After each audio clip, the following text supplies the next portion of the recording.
বৰ্তমান আসাম কলেজ যি employment recruitment যি বৰ্ডৰ দ্বাৰা মানে পৰীক্ষা অনুষ্ঠিত কৰি পেলাই কলেজৰ principal associate professor assistant professor librarian বা আন যিবিলাক পদ আছে সেইটো পূৰণৰ কাৰণে যি এটা ড্ৰাফট চৰকাৰে যি খচৰা প্ৰস্তুত কৰিছে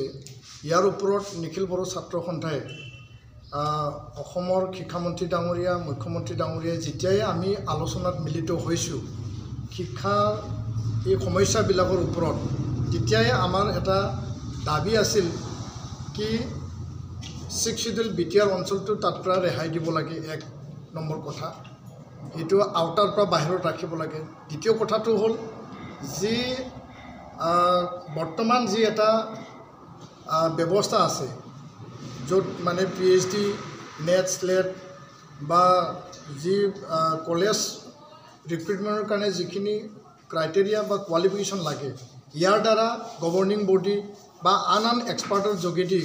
যি ৰিক্ৰুইটমেণ্ট পলিচি আছে সেই পলিচিটিয়ে বাহাল ৰখাটো আমি বিচাৰিছোঁ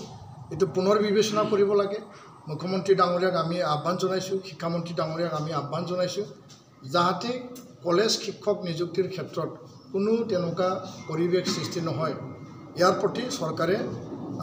পুনৰ বিবেচনা কৰিব লাগে বুলি আমি দাবী জনাইছোঁ।